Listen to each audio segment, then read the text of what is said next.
Bonjour et bienvenue sur Algomius. Nous continuons l'exploration de ce qu'il est possible de faire en JavaScript et nous allons voir encore une fois comment est-ce que nous pouvons simplifier le site internet que nous avons mis en place. Alors nous avons vu que le JavaScript amenait du dynamisme. Il ramenait des structures de contrôle, on pouvait utiliser des variables, ça ramenait des structures conditionnelles et des boucles. Aujourd'hui, on va essayer de paramétrer une page internet, une page HTML. C'est-à-dire que pour l'instant, chaque page HTML avait un et un seul sujet, la page était fixe et n'affichait que ce sujet. Nous allons essayer de voir si nous pourrions paramétrer en fait une page HTML pour influencer le contenu, pour influencer en fait le sujet dont elle va traiter. Ça va nous permettre en fait de créer une seule page qui sera paramétrable et qui va servir à plein de choses différentes. Imaginons que nous ayons plein de pages en fait qui gardent toujours le même format, qui gardent toujours le même type d'infos, il n'y a que le contenu de l'information qui va changer, eh bien on ne va pas créer une page spécifique à chaque fois. Imaginons par exemple un site marchand. Sur un site marchand, on ne va pas créer une page HTML par article. On va plutôt créer une page générique article qui sera capable d'afficher n'importe quel type d'article. Eh bien c'est exactement ce que nous allons essayer de faire aujourd'hui avec notre site internet et ce que nous savons déjà en JavaScript.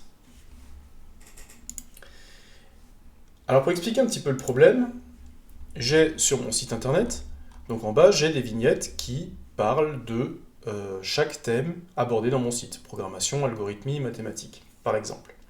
Ok, donc si je vais sur algorithmie, je vais retrouver toutes les vidéos qui traitent d'algorithmie. Et vous voyez dans l'URL que j'ai effectivement une page qui s'appelle algorithmie.html. Si je me retrouve sur la programmation, par exemple, je vais retrouver toutes les vidéos qui traitent de programmation. Et cette page s'appelle programmation.html. Et vous voyez bien en fait que ces deux pages sont complètement similaires. Pour les deux, en fait, la présentation est absolument identique, ce n'est que les liens vers les différentes vidéos qui va changer. Donc je vais avoir un changement de nom de section, je vais avoir un changement des images évidemment, et aussi des liens qui vont amener sur d'autres vidéos. Cependant, toutes les pages en fait sont bâties exactement sur le même format. Et plus que ça, j'aimerais qu'elles restent bâties sur le même format, puisque ça fait partie en fait de l'homogénéité de mon site. Je voudrais que ça continue cette homogénéité, que l'on ne passe pas d'une page à l'autre et qu'on soit complètement perdu en tant qu'utilisateur parce qu'il n'y a plus de repères ou que les pages ne se ressemblent pas. Bon, donc ça veut dire en fait, si je viens à l'accueil, c'est que si j'ai 12 rubriques ici, ou 9, 3 x 3, 9, eh bien tout simplement je vais avoir 9 pages HTML différentes. Base de données, je vais avoir base de données.html. L'idée ici est simplement, je vais essayer de créer une page qui va pouvoir se paramétrer et qui va pouvoir gérer les vidéos. En somme, une page vidéo.html qui prendrait un paramètre et qui afficherait les vidéos qui correspondent à ce paramètre-là. Ok, alors on va faire un petit état des lieux côté code. Alors côté code, eh bien, j'avais créé un répertoire vidéo qui reprenait toutes les pages des vidéos. Algorithmie, base de données, BTS, et ainsi de suite.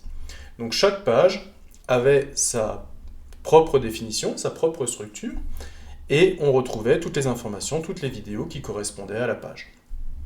Bon, alors maintenant l'idée, tout simplement, ça va être, je vais créer une nouvelle page que je vais appeler en fait vidéo.html.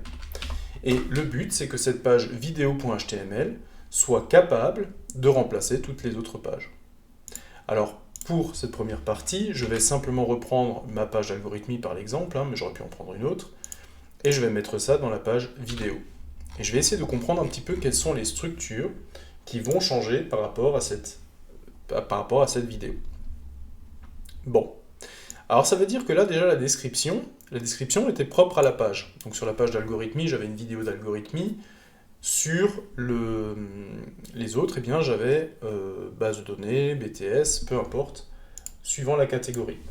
Donc ça veut dire, je vais déjà me prendre un notepad pour le mettre de côté, et je vais dire, il faut que je m'occupe, dans le head, il faut que je m'occupe de la description. Je vais mettre ça comme ça, bêta description. Donc celle-là, elle doit être propre à chacune des pages. L'auteur, je ne vais pas le changer. Les fenêtres de style, je ne vais pas les changer non plus. Par contre, je vais avoir besoin aussi du titre. Ça va être propre aussi à ma page, puisque les pages vont avoir des titres différents. Donc ça, c'est quelque chose qui doit varier également.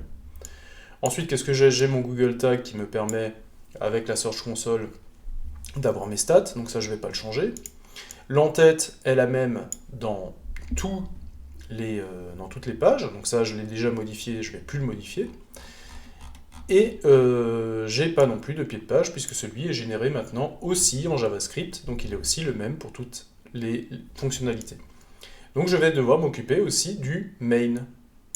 Donc voilà les trois choses dont il faut que je m'occupe. La métadescription du head, le title dans le head, et il faut que je m'occupe aussi du main dans le body. Ok.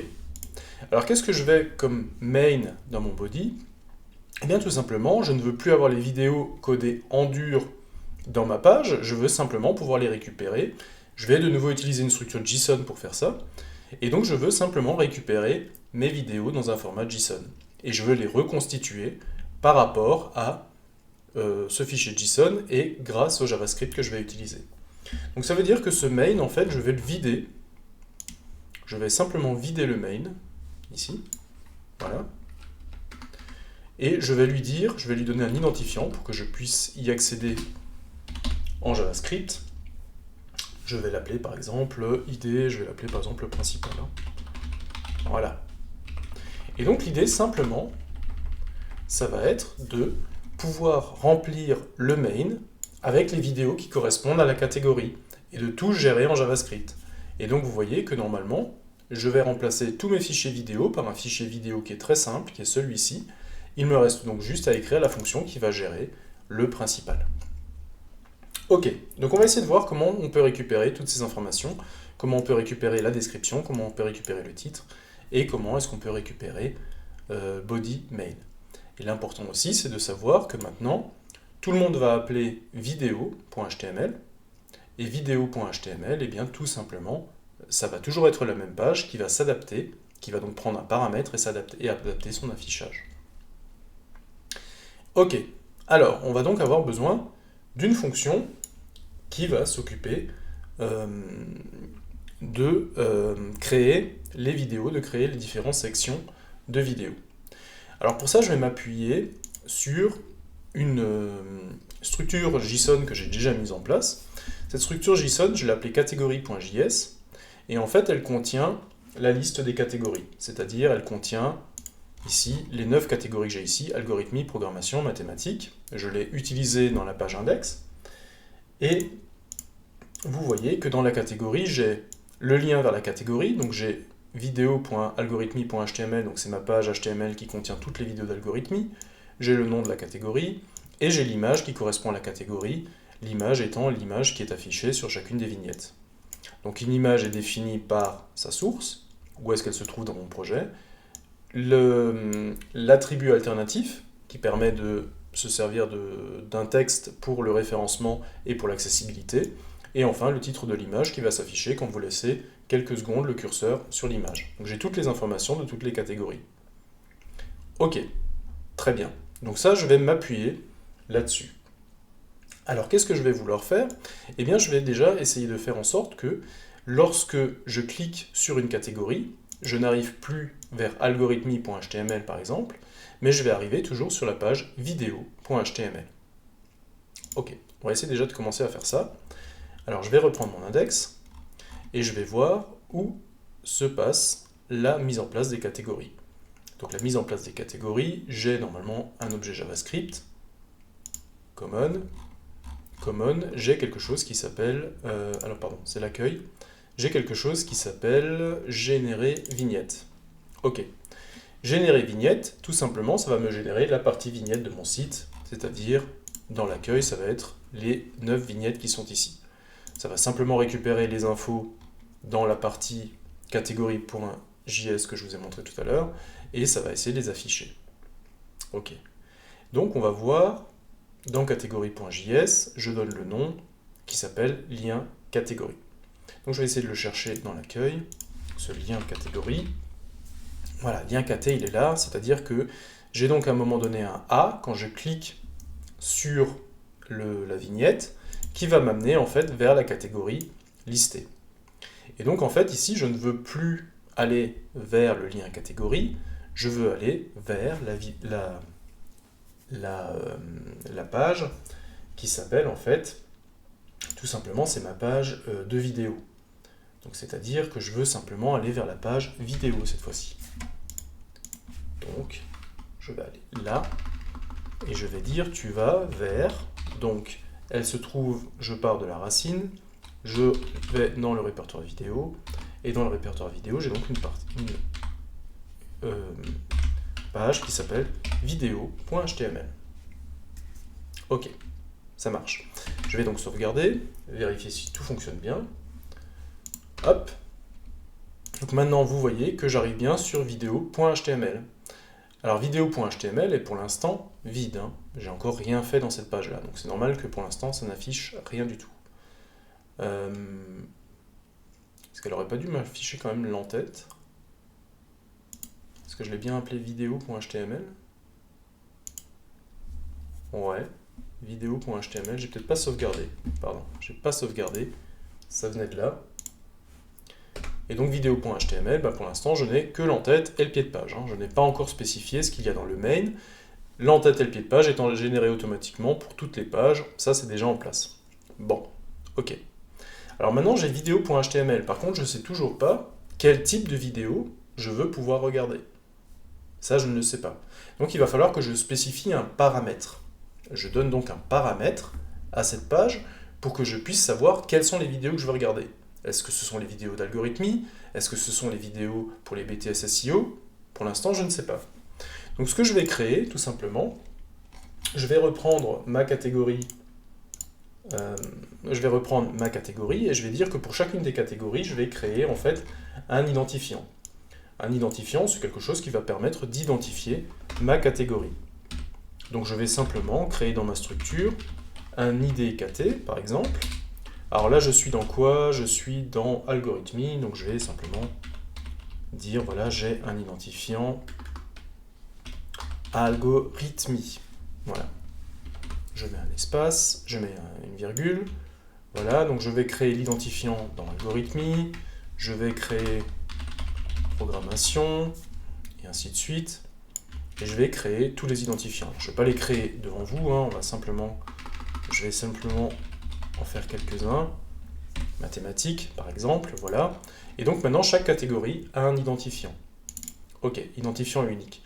Alors, pourquoi je n'utilise pas le nom catégorie? Tout simplement parce que le nom, je m'en sers pour faire de l'affichage, et parfois, le nom catégorie, vous voyez, comme dans base de données, eh bien, je vais me retrouver avec des espaces. Donc, j'ai simplement créé un identifiant qui va me permettre d'identifier les catégories de manière unique, et qui est un libellé qui ne contient pas d'espace, puisqu'avec les espaces, vous allez avoir des problèmes dans l'URL quand vous allez le spécifier. Ok, alors qu'est-ce que je vais faire à partir de maintenant? Eh bien, je vais utiliser cet identifiant de catégorie que je viens de mettre en place en tant que paramètre de ma page. C'est-à-dire que je vais dire tout simplement, et là on va essayer de bien comprendre la syntaxe, on va donc appeler vidéo.html et ensuite on va mettre un point d'interrogation.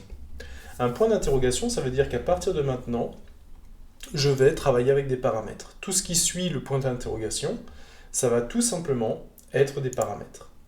Ok, donc les paramètres, qu'est-ce que je donne comme paramètre?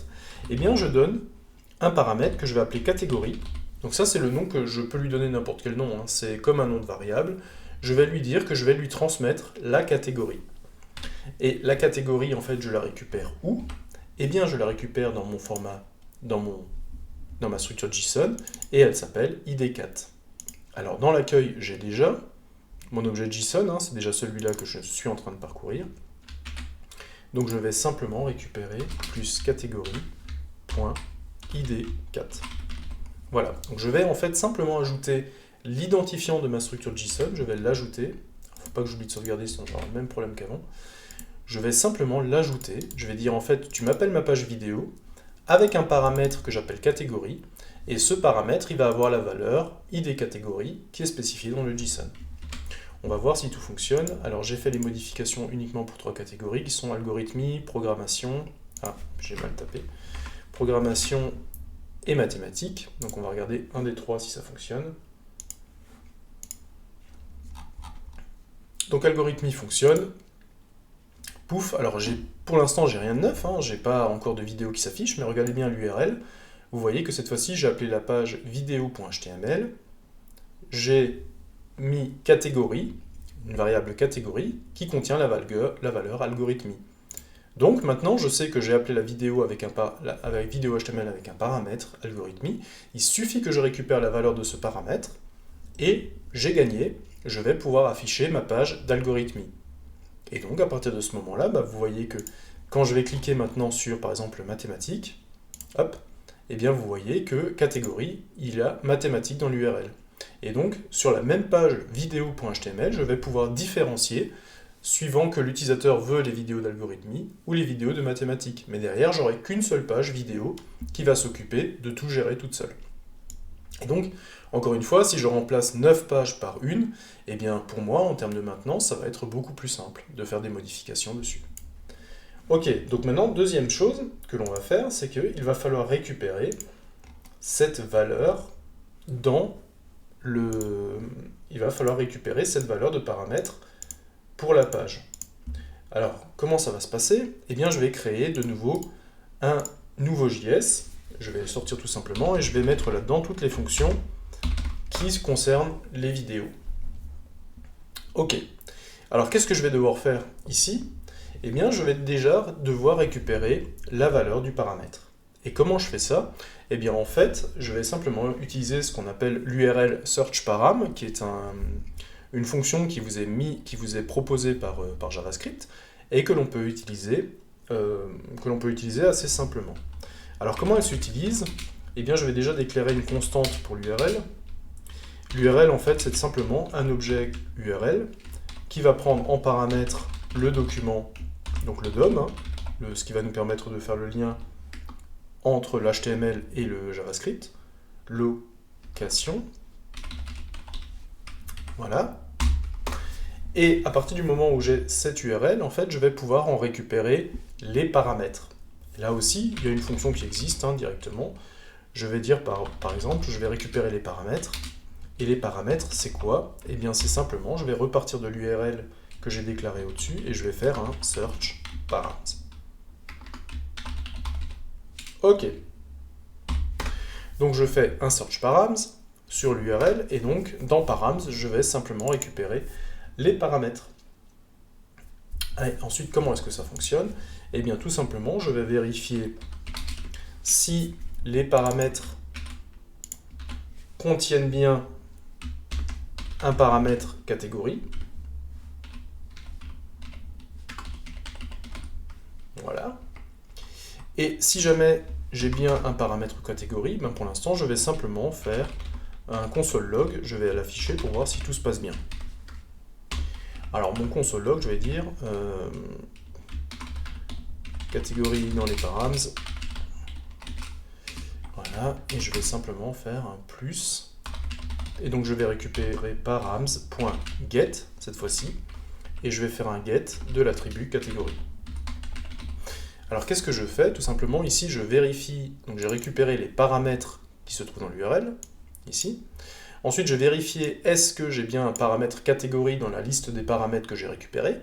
Si oui, en fait, je vais juste l'afficher dans la console log. Alors, si j'ai ça simplement comme ça ne va pas marcher, puisque tout simplement, je n'ai pas fait le lien encore avec la page. Donc, il va falloir que je reprenne ma page vidéo.html. Et naturellement, il ne faut pas que j'oublie d'ajouter le script que je viens d'écrire. Donc, le script, il a une source qui est, donc je reviens de 2 en arrière, je vais dans le répertoire JS et je récupère vidéo.js. Voilà, je sauvegarde, je reprends ma page, je vais à l'accueil, je tape sur algorithmie, je fais un inspect. Ah, j'ai un petit problème. Ah, j'ai fait une faute de frappe dans document. Ok, bon, ça arrive. J'ai écrit document. Ok, on va aller dans vidéo. Document, non, document. Voilà, c'est mieux. On va retourner à l'accueil, on va sur la partie algorithmie, on va dans l'inspecter. Voilà, et ça me dit, j'ai bien une catégorie dans les params, et cette catégorie que j'ai récupérée, c'est algorithmie. Ok, ça marche. Du coup, donc ça c'est ce que me donne la Search Console, ça veut dire que j'ai pu récupérer en fait le paramètre qui se trouve dans l'URL. Bon, j'ai pratiquement fini mon boulot, puisqu'à partir du moment où j'ai l'algorithmie comme j'ai récupéré le paramètre algorithmie, eh bien maintenant j'ai plus qu'à m'en servir pour en fait construire ma page. Si j'ai algorithmie dans les catégories, ça veut simplement dire du coup que l'utilisateur veut toutes les vidéos qui concernent le chapitre de l'algorithmie. Ok, ça marche. Donc comment est-ce que je continue? Eh bien en fait, je vais simplement me créer une fonction que je vais appeler fonction, décidément, function, je vais appeler ça par exemple générer page vidéo. Voilà, hop, ça marche. Générer page vidéo, et cette page vidéo, qu'est-ce qu'elle va prendre? Eh bien, elle va prendre en paramètre la catégorie. Donc, c'est-à-dire que là, je vais avoir une information qui s'appelle catégorie. C'est la catégorie sur laquelle je vais me baser. Et donc, si je trouve une catégorie, eh bien, ce que je vais faire, tout simplement, c'est que je vais reprendre cette fonction-là. Hop. J'ai vu que la catégorie, je suis arrivé à la récupérer dans les paramètres. Donc, je vais simplement la passer directement en paramètres, ici. Et ça veut dire que, voilà, si je suis sur la page d'algorithmie, eh bien mon paramètre catégorie vaut algorithmie, et il sera donc automatiquement passé en paramètre de la fonction générer page vidéo. Générer page vidéo va donc récupérer toutes les catégories, algorithmie, maths, BTS, SEO, ainsi de suite, et va simplement générer toutes les pages. Alors, qu'est-ce qu'il faut que je génère dans la page? Eh bien, il va falloir déjà que je récupère, en fait, les informations qui correspondent à cette catégorie. Alors, comment je vais faire? Eh bien, cette catégorie, on avait vu que cette catégorie, c'était finalement l'IDKT dans ma structure JSON. D'accord? Donc, ça correspond à l'IDKT. Alors maintenant, ce que je vais faire, tout simplement, c'est que je vais chercher dans ma structure JSON pour obtenir l'objet qui a l'identifiant qui est passé en paramètre, tout simplement. Alors, il ne faut pas que j'oublie autre chose là-dedans, c'est que si je veux me baser sur le document JSON, je suis obligé de le mettre aussi à disposition dans vidéo.html. C'est-à-dire que le source ici, il va falloir que j'ajoute, alors mes JSON ils sont dans data, et data, il faut que je rajoute mes catégories.js pour que ça fonctionne. Sinon, en fait, vidéo.js n'aura pas accès aux data. Donc il faut que je l'ajoute dans le HTML juste avant l'utilisation. Je vais sauvegarder ça. Je vais retourner dans vidéo. Et qu'est-ce que je vais dire ici? Eh bien, je vais essayer de récupérer, en fait, les informations des catégories dont l'identifiant catégorie a été envoyé en paramètre. Alors, comment je vais faire ça? Là aussi, on va simplement utiliser une fonction find qui est donnée par JavaScript. Et donc, en fait, ce que je veux récupérer, c'est l'objet JSON qui correspond à la catégorie. En gros, ce que je veux, c'est récupérer ça. Et donc, vous voyez que j'aurai toutes les informations, par exemple, qui vont me permettre d'aller directement dans l'algorithmie. Ok. Donc, je veux pouvoir récupérer ces informations-là. Et ces informations-là, eh bien, tout simplement, ce que je vais faire, c'est que je vais récupérer ces informations-là. Et comment je les récupère? Eh bien, je vais les récupérer dans KT, donc qui est le tableau qui contient toutes les informations. Donc, je vais parcourir ce tableau-là. Je vais parcourir ce tableau, et là-dedans, je vais faire un find. Donc, je vais lui dire, cherche-moi quelque chose dans ce tableau. Qu'est-ce que je vais chercher? Je vais chercher tous les éléments. Alors, je peux appeler ça, ouais, n'importe quoi. Je vais chercher tous les éléments, tels que les ID KT de ces éléments soient égales à la catégorie qui est passée en paramètre. Alors, c'est une structure, si vous commencez un petit peu le JavaScript, c'est un truc qui peut paraître un petit peu nébuleux, mais on va l'expliquer assez facilement. Dans KT, en fait, c'est une structure JSON qui contient plusieurs éléments, tableau de plusieurs éléments. Je vais chercher dans ce tableau, je vais chercher quoi? Je vais chercher tous les éléments E, tels que E.idKT, donc ID catégorie, égale à la catégorie qui est passée en paramètre. Je vous rappelle que la catégorie qui est passée en paramètre, c'est la valeur de la catégorie qui est dans l'URL. Hein. C'est mathématiques, algorithmie. Donc je vais chercher en fait tous les éléments qui ont comme identifiant de catégorie la catégorie passée en paramètre. Et ça, je vais le récupérer dans une variable qui s'appelle kt.json. Ok, alors est-ce que ça marche? Bah, on va essayer de voir. Hein. On va déjà faire un console log et on va essayer de récupérer une information dans ma kt.json. Par exemple, qu'est-ce que je peux écrire? Qu'est-ce que j'ai comme information? Par exemple, j'ai le nom kt. Ok, on va essayer ça, on va essayer de l'afficher. Nom de la catégorie. Plus. Donc, 400.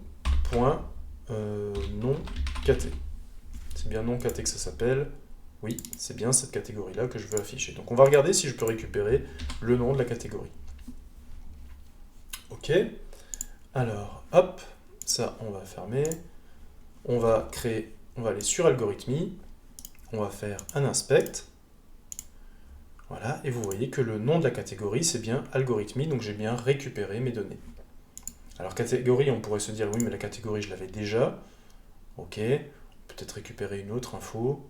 On peut peut-être récupérer le alt de image, par exemple, pourquoi pas. Donc c'est-à-dire qu'on pourrait, par exemple, partir de image.alt. Alt, voilà. Hop. On passe par l'inspect, et là vous voyez que j'ai récupéré tout part d'une idée, donc j'ai bien récupéré toute la structure JSON, tout part d'une idée, c'est bien l'indication alternative de la partie algorithmie. Donc j'ai bien récupéré tout ce bloc-là. Ok, super, ça marche. Donc, à partir du moment où j'ai ce bloc-là, bah, qu'est-ce qu'il faut que je fasse en fait? Je vais enlever le console log, et je vais enlever le console log. Je reprends mon petit notepad. Qu'est-ce qu'il faut que je fasse? Il faut que je fasse... il faut que je mette en place la description méta. Il faut que je mette en place le title. Et il faut que je mette en place le main. Donc voilà les trois étapes. Hein, les trois étapes que je m'étais fixées. Donc ça, je peux le fermer, j'en ai plus besoin. Et il faut que je mette tout simplement ces éléments en place. Alors on va commencer par la méta-description. Alors, métadescription, on va tout simplement réutiliser le DOM. Donc, on va prendre le document. Et là, en fait, pour accéder directement à des attributs qui sont en head, on va utiliser le query selector, ici. Et on va dire simplement, tu vas me sélectionner la balise méta dont le nom est description. Voilà. Pourquoi? Tout simplement, vous voyez que si je reprends ma page vidéo.html, je récupère donc la balise méta dont le nom est description. Et maintenant, je vais vouloir changer son contenu. Ok, donc j'ai récupéré la balise méta. Donc je vais faire simplement un set attribute. Qu'est-ce que je veux changer dans cette balise méta? Eh bien, je veux changer son content. Ok, donc tout simplement, ce que je vais faire, c'est que je vais dire, ben, l'attribut que je veux changer, c'est content. Et qu'est-ce que je veux mettre à l'intérieur? Eh bien, je veux créer en fait une description. Alors pour l'instant, j'en ai pas. Hein. Donc je pourrais dire, voilà, je vais simplement prendre la description de l'algorithmie. Donc je vais rajouter un champ. Je vais prendre dans ma page algorithmie, qu'est-ce que j'avais pour l'instant dans la partie description du content. Voilà, je vais simplement reprendre ce que j'avais. Je vais le mettre dans catégorie. Voilà. Description. Et donc maintenant, comme je récupère à chaque fois ce bloc-là, et bien maintenant j'ai un champ qui s'appelle description. Du coup, eh bien, qu'est-ce que j'ai à faire ici? J'ai à reprendre ma catégorie JSON que j'avais ici, et je vais simplement ajouter la description que je viens d'ajouter dans mon JSON. Voilà. Du coup, ici je vais mettre mon query selector en place. Ok. Je vais aussi m'occuper du titre. Le titre, c'est facile, hein, c'est simplement document.title. Document.title, je vais afficher le titre. Alors le titre, est-ce que j'en ai un? Non. Bon, bah, je peux l'afficher à la limite, hein, je vais simplement mettre titre. Voilà. Je vais créer mon titre, Et mon titre, bah pareil, je vais aller dans ma page algorithmie. Qu'est-ce que j'avais mis en titre? Je vais simplement le reprendre. Voilà. Et je vais dire que le nouveau titre de ma page, c'est Algomus Algorithmie. Voilà. Et j'ai déjà créé les deux premiers éléments de ma liste. J'ai mon métadescription et j'ai le titre qui a été mis en place. Pourquoi il râle, lui? Ah, j'ai pas mis le titre? Ah oui, où est-ce que je l'ai mis du coup? Ah, je suis allé un peu vite. Effectivement, le titre, je vais pas l'ajouter ici en dur, hein, puisque sinon tout le monde va avoir le même titre. Il faut que je l'ajoute dans mon JSON. Bah oui. Donc maintenant qu'il est affiché dans mon JSON, eh bien je peux récupérer de nouveau ma variable qui contient le JSON, et je vais simplement mettre le titre. Voilà. Je suis allé un peu vite. Mais on a rattrapé le coup. Ok, ça marche. Alors du coup, je repars à l'accueil, je vais sur ma variable algorithmie, et je m'aperçois déjà qu'en haut, dans l'onglet, j'ai déjà Algomus Algorithmie. Donc mon titre a bien été modifié. Je retourne là, dans le head, et je m'aperçois que mon titre, effectivement, j'ai déjà Algorithmie dans mon titre. Ok, ça fonctionne. Est-ce que ma balise méta fonctionne aussi? Vous voyez que le content de ma balise méta a aussi été modifié. Donc je suis maintenant en pleine possession de toutes les informations dont j'ai besoin pour réaliser le contenu de ma page. Ok, dernière étape, il ne reste plus qu'à faire le main. Alors le main, comment ça va se passer? Eh bien tout simplement, le main, je vais avoir besoin de toutes les vidéos et de mon format de structure. Alors, mon main commence toujours par un titre H1, avec le titre. Ensuite, j'ai une section que j'ai appelée section pair, section impair. Section pair, section impair, ça permet juste d'avoir ou l'image à gauche ou l'image à droite. Ça inverse juste les textes et les images. Ensuite, j'ai un titre H2 pour expliquer le titre de la section. Et j'ai les liens vers toutes les vidéos. Voilà. Donc en fait, toutes ces informations, ce que je vais faire, c'est les regrouper dans la catégorie. J'ai vu qu'en récupérant la catégorie, je récupérais tout le bloc. Et bien tout simplement, dans ce bloc, je vais récupérer toutes les informations dont je vais avoir besoin pour mes vidéos. Alors je ne vais pas le faire devant vous parce que c'est un petit peu embêtant, hein. C'est quand même un truc qui peut prendre un petit peu de temps. Je les ai préparés à l'avance, heureusement. Et donc ce que je vais faire tout simplement, c'est vous montrer. Je vais récupérer ça.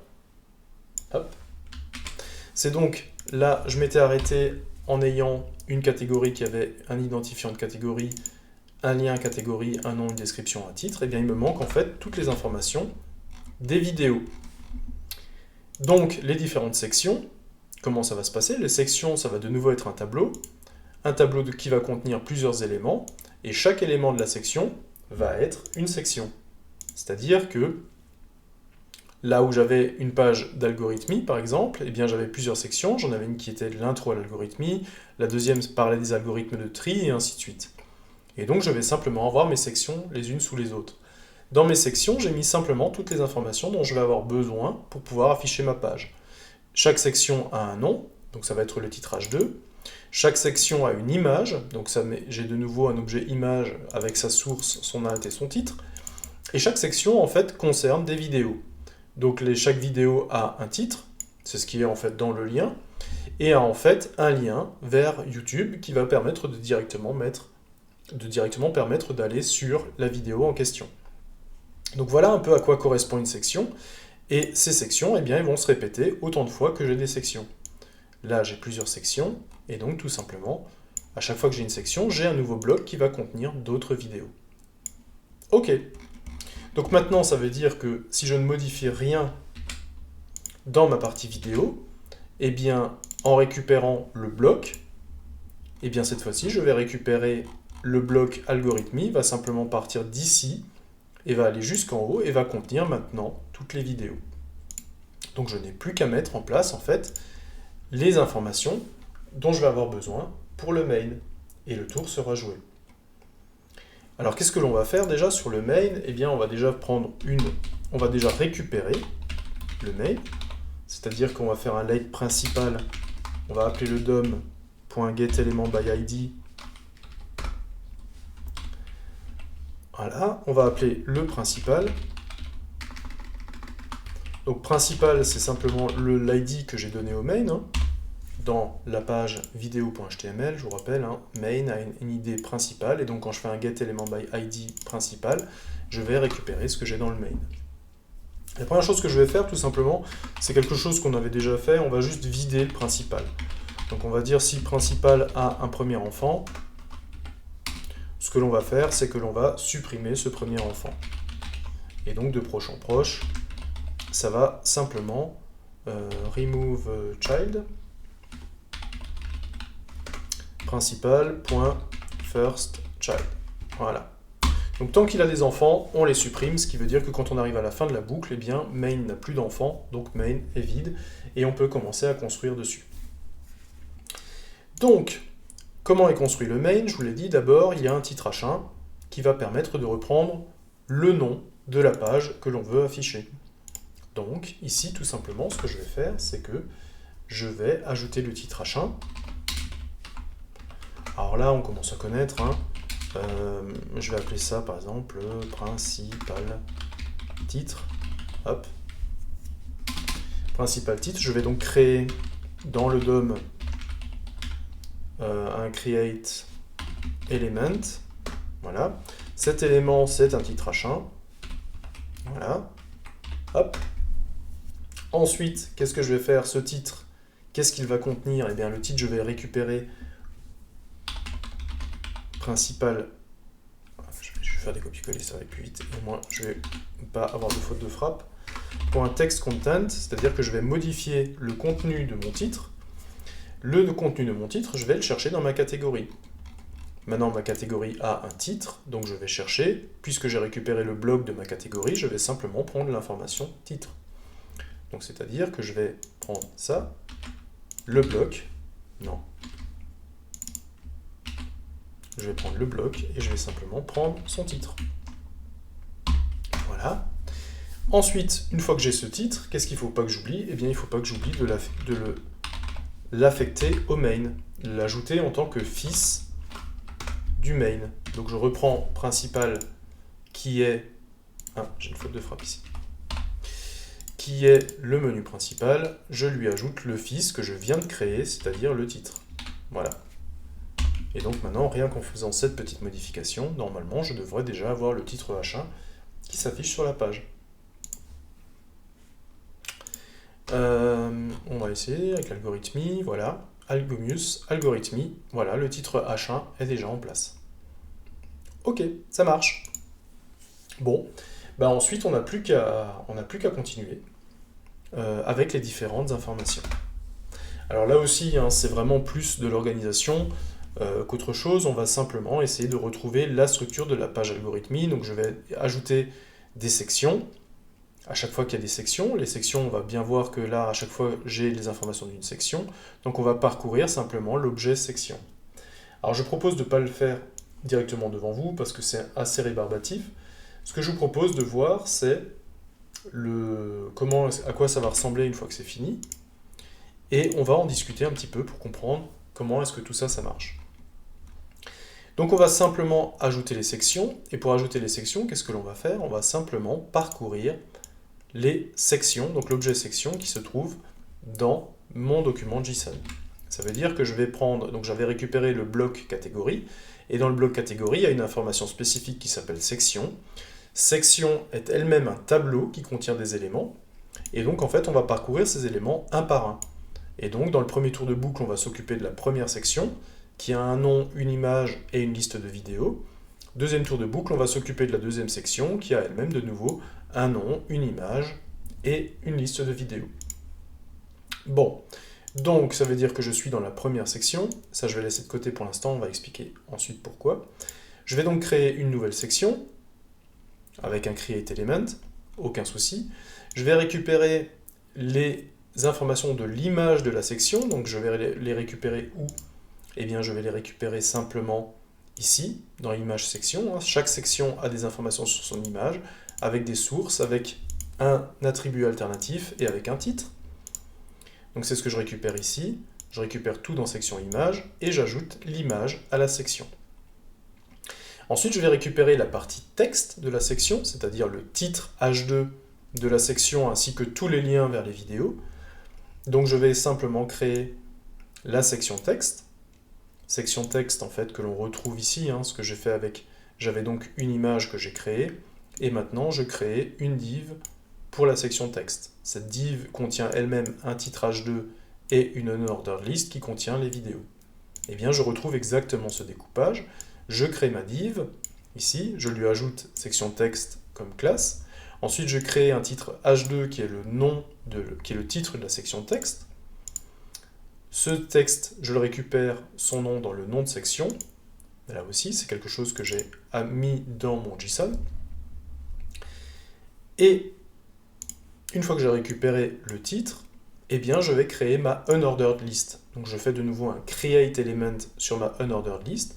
Et cette fois-ci, en fait, je vais parcourir toutes les vidéos de ma section. C'est-à-dire que je vais prendre cet objet vidéo qui est ici, qui, comme vous le voyez, est de nouveau un tableau. Et donc, je vais parcourir toutes les vidéos, en fait, de ma section. Voilà. Pour chaque vidéo, je vais créer un objet, un lien, A, href qui va pointer sur la vidéo, donc le lien vidéo, pareil, il est ici. Lien vidéo, chaque vidéo a son lien. Et je vais mettre le nom de la vidéo. Pareil, le nom de la vidéo, c'est quelque chose que je peux alimenter directement à partir de mon JSON. Voilà. Donc, toutes les vidéos vont systématiquement être ajoutées au texte élément. Ensuite, il me restera juste encore à faire que le texte élément s'ajoute à la partie texte. Le partie texte s'ajoute à la section. Et finalement, une fois que la section est pleine, c'est-à-dire qu'elle a l'image et son texte, eh bien, tous ces éléments sont affectés au menu principal. Et donc, on va essayer de voir si tout ça, ça fonctionne, pour la partie algorithmie du moins. Voilà. On va essayer de voir, je passe à l'accueil, algorithmie, et vous voyez en fait que ma page, maintenant je suis bien sur la page vidéo HTML, algorithmie, eh bien elle a récupéré toutes ces infos. Elle a récupéré toutes les sections, elle a récupéré toutes les vidéos, et en fait elle m'a créé ma page à chaque fois. Vous voyez qu'elle m'a créé toute la page avec toutes les rubriques. Alors le dernier point auquel on n'a pas parlé, vous avez vu que j'ai essayé d'alterner pour que j'ai une fois une image à gauche, une fois une image à droite. Comment est-ce que j'ai réglé ce problème-là? En fait, j'ai simplement utilisé deux classes. Ces deux classes, en fait, qui sont section pair, section impair, qui simplement, en fait, inversent la présentation de la flexbox, tout simplement. Et ce que j'ai fait, j'ai pris un compteur que j'ai initialisé à 1, que j'ai appelé l'indice de section, et j'ai simplement dit, si l'indice de section %2 est égal à 1, c'est-à-dire si l'indice de section est impair, c'est-à-dire que le reste de la division par 2 est égal à 1, eh bien j'ajoute à la section la classe section impair. Sinon, ça veut dire que l'indice de la section est pair, et dans ce cas-là, je vais ajouter la classe section pair. Je n'oublie pas de l'indice de l'incrémenter de 1 à chaque fois pour le prochain élément. Et donc le premier tour de la boucle, j'aurai 1, donc j'aurai section impair. Indice section va prendre 1, donc il va passer à 2. Donc le tour d'après, il va être pair. Il va être incrémenté de 1, il va passer à 3, le tour d'après il sera impair, et ainsi de suite. Et ça va me générer justement mes sections paires, mes sections impaires, justement à ce niveau-là. Alors là, c'était un petit travail un petit peu long, mais on va quand même utiliser, j'ai utilisé la catégorie, je l'ai créée pour toutes mes vidéos, donc on va simplement, je l'avais préparé en avance, on va simplement l'intercaler. On a toutes les vidéos qui sont en place ici, et on va essayer de voir maintenant si ça marche pour toutes les sections. Vous voyez que là maintenant, par exemple, je vais en programmation Shell, donc vous voyez que je suis toujours sur la page vidéo catégorie Shell, et je m'aperçois que maintenant j'ai bien l'affichage de toutes mes fonctions Shell. Là, je le rappelle, tout est vérifié et récupéré directement dans la page catégorie. Je vais simplement récupérer dans le Shell, vous voyez que j'ai deux sections, avec toutes les vidéos à l'intérieur, et toute ma fonction vidéo en fait se base sur cette structure de données.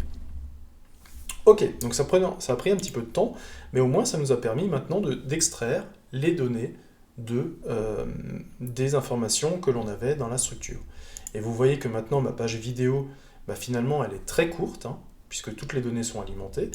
J'ai juste une petite fonction donc, du coup, qui va alimenter ma page vidéo, qui est très simple à comprendre également. Et ce que ça va me permettre de faire, tout simplement, c'est que je peux maintenant supprimer, je vais simplement supprimer toutes les pages dont je n'ai plus besoin. Et maintenant, je n'ai plus qu'une seule page qui va s'appeler vidéo.html, qui va en fait gérer toutes les pages vidéo qui se ressemblaient jusqu'à maintenant. Voilà, donc j'ai une grosse simplification dans mon site. Moi, ça m'arrange, hein, puisque j'ai beaucoup moins de choses à gérer. Alors, la situation, le fait que je parte d'un fichier JSON pour récupérer mes données, c'est pas une situation idéale, hein. Idéalement, je devrais normalement avoir une base de données derrière où toutes ces données sont stockées. Là, j'essaye simplement de faire le site pas à pas, donc pour l'instant, je n'ai qu'une partie front, je n'ai qu'une partie client, donc je n'ai pas la possibilité de mettre en place une base de données. Pourtant, grâce à la structure JSON, on a vu que l'on a déjà pu récupérer en fait ces données-là et qu'on les a déjà pu les mettre à part. Et ce travail qui a été réalisé, en fait, il n'a pas été réalisé pour rien, puisque le format JSON est un fichier qui est reconnu par énormément de langages de programmation et de bases de données. Le jour où je veux par exemple mettre en place une base MongoDB, eh bien il me suffira de prendre ce JSON que j'ai créé ici et de l'injecter directement en MongoDB. C'est quelque chose qui va se faire très bien. Je peux par exemple créer une base de données et y injecter directement des données JSON ou XML. Donc si j'ai déjà tout au format JSON, eh bien ce sera très facile pour moi finalement d'injecter ces données dans la base de données que je vais créer. Mais encore une fois, pour créer une base de données, il me faudrait une partie serveur, ce que je n'ai pas pour l'instant. On va y arriver, hein, ne vous inquiétez pas. On va arriver à faire une partie serveur, mais pour l'instant, j'aimerais encore rester sur la partie front pour ne pas mélanger en fait toutes les technologies d'un seul coup. Mais là, vous voyez, on a encore fait un grand pas en avant dans la simplification de notre site. Nous n'avons maintenant plus qu'une page qui a même une trentaine de lignes, hein, donc c'est rien à gérer, avec une fonction qui génère cette page-là d'une soixantaine de lignes. Donc c'est quelque chose qui est devenu très très clair. Si jamais j'ai un jour quelque chose à changer dans la structure, eh bien je n'ai que cette fonction à modifier et ça va modifier toutes mes pages vidéo, toutes mes catégories. Donc c'est quelque chose qui est vraiment génial et qui va me faire vraiment gagner du temps dans l'évolution de mon site. Et encore une fois, la difficulté par rapport à ce que l'on a vu la dernière fois, c'était simplement ce passage de paramètres. Et vous voyez que le passage de paramètres, c'est finalement pas très compliqué. URL Search Param le fait tout seul. Les fonctions de JavaScript qui vous sont proposées sont d'une grande aide. Et on peut rapidement mettre en place, en fait, une page entièrement paramétrable. Alors là, j'ai mis qu'un seul paramètre, mais naturellement, on peut aller beaucoup plus loin en mettant plusieurs paramètres, exactement comme une fonction, et donc vous pouvez paramétrer une page sur plusieurs paramètres. Là aussi, hein, l'imagination reste votre seule limite sur ce que vous voulez faire. Ça me paraissait intéressant de vous montrer en fait que finalement, une page maintenant avec le JavaScript n'est plus statique, n'a plus toujours les mêmes informations, mais peut vraiment s'adapter à des demandes différentes. Alors, cette exploration du JavaScript qui est très intéressante nous montre comment finalement le JavaScript, par son dynamisme, par ses structures de données et par ses fonctions, nous permet finalement de nous simplifier la vie. Là où on avait commencé avec 8 pages avec des vidéos, eh bien on se retrouve maintenant avec une page unique, paramétrable, qui va nous permettre de générer en fait la vision des vidéos qui ont été demandées, indépendamment en fait de la structure de la page. On a simplement paramétré cette page, on a utilisé URL Search Param pour ça, et on a maintenant plus qu'une seule page qui affiche toutes les vidéos. Et ça, c'est génial, parce qu'en termes d'évolutivité, ou en termes de modification, même de correction d'erreurs, eh bien, je n'ai maintenant plus qu'une page, plus qu'une seule fonction, et une structure de données à alimenter. Encore une fois, c'est aussi un premier pas vers notre base de données. Pour l'instant, il n'y a pas encore de base de données au sens réel du terme, hein. On n'a pas de MongoDB, on n'a pas de base de données SQL. Par contre, on a déjà fait un premier pas, on a extrait les données de la structure de traitement. Et ça va nous être d'une grande aide, puisque maintenant, il ne reste plus qu'à mettre une base de données et à y injecter notre structure JSON que nous avons déjà sortie. Donc, notre site progresse, il devient de plus en plus intéressant. On a fait une grosse partie refactoring qui va nous permettre maintenant d'avoir un site qui est beaucoup plus facile à gérer, beaucoup plus facile à maintenir et à faire évoluer. Et donc maintenant, on va essayer de voir que si on peut faire la même chose avec le CSS, sur la partie CSS, est-ce qu'on peut faire quelque chose qui nous permettrait de refactoriser? Et donc on va s'intéresser à SAS pour voir, encore une fois, si on peut rendre les choses plus simples. À bientôt!